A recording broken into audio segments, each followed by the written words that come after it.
Hello wrestling fans, the Wrestling Wizard here and welcome to another video. In this video we're going to make some bold predictions in regards to this year's Money in the Bank. Now being English, obviously I'm going to be slightly biased because of course this year's PLE is going to be held in my home country, of course, specifically London, England, and I'm going to be there live in attendance. Us UK fans love our WWE product. You only need to look at WWE Clash at the Castle when of course it came to Wales back in September. We will cheer the living daylights out of our baby faces and boo the living daylights out of our heels. Watch out, Dominik Mysterio. The heel heat is going to be nuclear. Really looking forward to seeing the likes of Cody Rhodes. I've never seen the American Nightmare live in person. And also, guilty pleasure, but Trish Stratus, my childhood pin-up, if you like, in the Attitude Era. And if you said to me as a kid that I'd be able to see Trish Stratus wrestle in 2023, I'd never, ever have believed you. Now, enough of the waffle. Let's cut to the chase. Let's get to the match card, which at the moment is only 5 matches. That might change, more matches might be added, but I like a condensed match card because it makes you focus on each individual match a little bit more and you can put more time and care into each one as well along the way. So let's kick things off with the men's Money in the Bank match. And for me, there is only one logical winner in LA Knight. Yeah, just purely and simply because this man is so popular. It's outrageous how much he's ascended throughout this whole year post Bray Wyatt feud. He's gone on to the next level. His charisma, his star presence, his mic work, his in-ring work, got a great rig on him as well. And yes, he's 40 years old, but that's a good thing because that means WWE could pull the trigger on this guy now.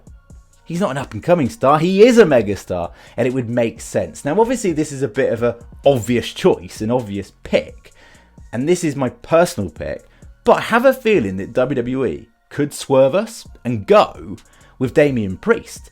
And the reason being for that is they've already teased this friction in the Judgment Day between Finn Balor and Damian Priest. And if Finn Balor loses to Seth Rollins, we'll come on to that match later in the video, imagine a cool, calm and calculated Money in the Bank winner in Damian Priest sort of teasing Finn Balor. The fact that he blew his chance and now Damian's got this contract where he can cash in on Roman. Well, let's face it, probably won't be Roman, or the World Heavyweight title scene more likely. And that would be a cool dynamic. I don't think they're going to split the Judgment Day up just like that. I think it's going to be a slow build. Maybe not as slow as the Bloodline. that was 3 years and that was flipping cinema. But that could be the way they go. WWE have known to swerve us in the past. Now, Paul Levesque, Triple H booking is a little bit more predictable these days. So it's probably going to go and listen with the fans with LA Knight. Now, I know this would be a ridiculously unpopular choice, but imagine if WWE swerved and went all in with Logan Paul to win. Like, wow. Logan Paul is a part-time WWE performer. Of course, he has a part-time contract. And that would be in favour of someone with the Money in the Bank briefcase because he could show up when you forget about it at any time, any place, at a major PLE and cash in. After all, he took Roman Reigns to the limits in their title match. He's a star in the ring. We can't deny that. It would generate so much heel heat. It would be off the chart. So maybe WWE go with that. Now, I know you're probably asking the question, what about Santos Escobar? What about Butch? What about Ricochet? What about Shinsuke Nakamura? I just don't think WWE would go with any of them. Butch is going to get a massive pop. Nakamura is going to get a massive pop. Escobar will get a pretty good pop. And who could argue the fact that Ricochet isn't going to be an absolute living legend in the ring like he always is, and there's going to be some top spots there. But I don't feel that WWE would go with any of them. It'd be pretty cool if they did, because that would be a true underdog story. But my pick, personal pick, is LA Knight, and WWE swerve pick could potentially be Damian Priest or Logan Paul. Maybe Damian Priest for the storyline perspective. So that moves us swiftly on to the women's Money in the Bank matchup. And for me, personally, I feel that there's 3 superstars that you can write off straight away. In Zoe Stark, Trish Stratus, and Becky Lynch. Purely and simply because they have got an existing storyline, which surely is going to finish at SummerSlam when Becky faces Trish one-on-one. And inevitably, surely Becky is going to get her revenge and win. Zoe Stark is getting introduced to the WWE audience, the main roster audience at the moment as well, coming out of NXT. It's not quite the right time now. In the future, definitely she'll be a weapon, but at the moment she'll just be an accessory to help Trish Stratus get the win, which she won't, because it wouldn't make sense putting the Money in the Bank briefcase on a Hall of Famer. Although I wouldn't be against it. Obviously I'm a massive Trish fan, so kind of love that. That would be kind of cool and a massive swerve. I don't see that being the case. Now that of course leaves Zelina Vega, Bayley and Io Sky. And I don't think it would be Zelina Vega. She's been an absolute standout star the last year or so. She has come across as this really likeable underdog. She's improved a lot in the ring.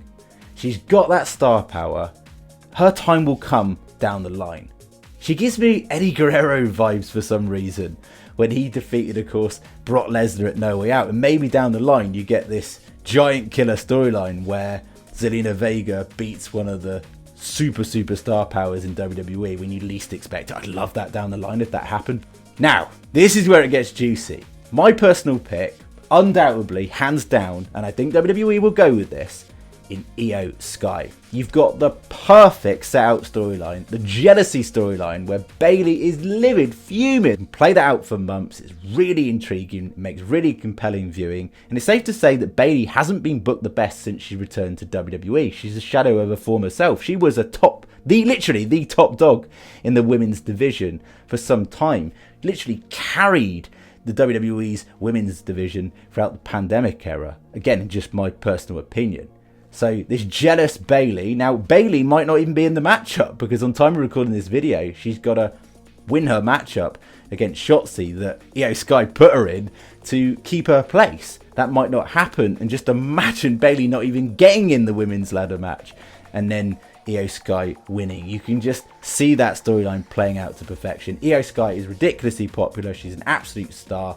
Look at the reactions she's been getting. She is going to be a massively over babyface of the future. It's got to happen, isn't it? It's got to be Io Sky.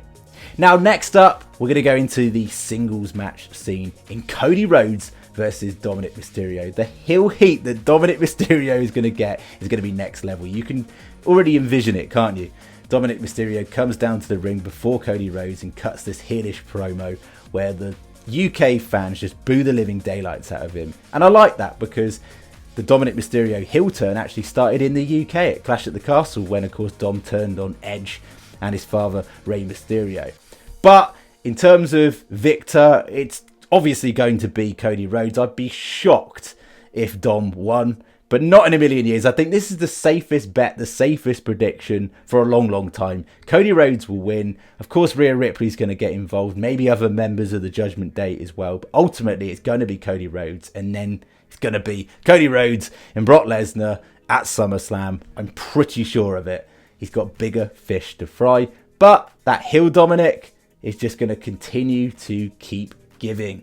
He has smashed it in that heel roll. He will continue to do so in this match. It's going to be a fun one to watch. Looking forward to it, actually. And that brings us on to our next singles match for the World Heavyweight title. Seth freaking Rollins versus Finn Balor. Now, I think the outcome of this is pretty predictable. I don't see a title switch this early on. I think it's going to be Seth who's going to win. It's going to be a hard-fought match. It's going to be an absolute banger of a match. And I love that WWE have made us wait for a major title match between the two of them since like 7 years ago, when, of course, Finn Balor and Seth Rollins fought each other for the very first Universal title. And remember who won that? Finn Balor, of course, the first ever Universal Champion. Of course, he got injured and never came back booking-wise to ever be the same or at that level ever again. Now, Finn won that one, so I think things are going to be tied up at 1-1, and Seth Rollins is going to win this one, purely and simply because I can't see a title change this early on.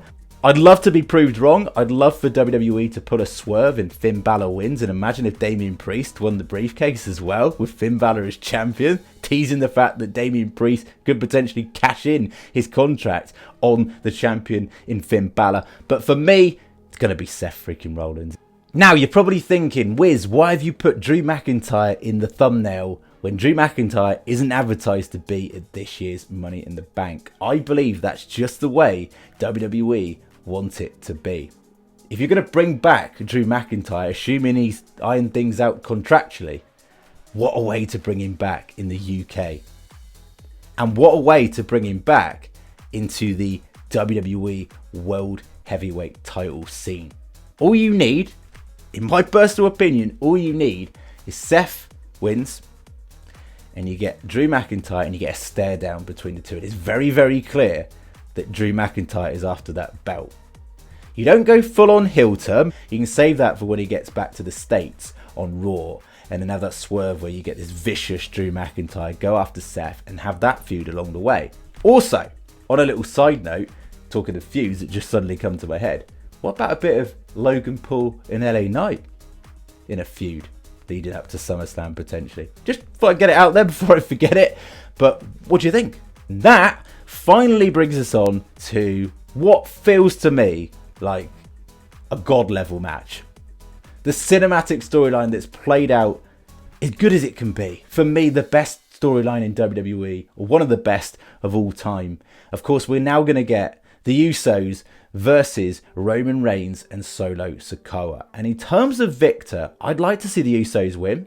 I have a feeling Roman will win. WWE will book Roman to win just to keep him that bit stronger. But I have a feeling that either Jay or Jimmy will pin Solo. And it will actually be the Usos that win. And then probably going to get a matchup between one of the Usos against Roman Reigns at SummerSlam, where Roman Reigns will undoubtedly win. I can't see Jay beating Roman. I'd love for Jay to beat Roman. I'd love for Jimmy to beat Roman, but I just don't think that's the plan. I don't think that's the finish line with the storyline. I think this involves Cody Rhodes. I've said this numerous times on numerous videos. I think that's where the story ends in terms of the reign from Roman Reigns in the singles side of things. But this matchup, remember, it's not for a title. Roman will be protected. He won't be pinned if they do lose. I'm going for a really optimistic pick in the Usos to win. I know it's out there. Roman Reigns and Solo will probably win to keep them booked strong, but think how livid Roman Reigns will be. Not only have the Usos fully turned their back on the bloodline in Roman Reigns and Solo, but to then win as well, that would add so much fuel to the fight. Thank you so much for watching the video. As always, it'd be very much appreciated if you could like the video, share the video, and even better, subscribe if you're new. And of course, get down in the comments section, share your predictions for this year's event. Stay safe, and I'll see you soon.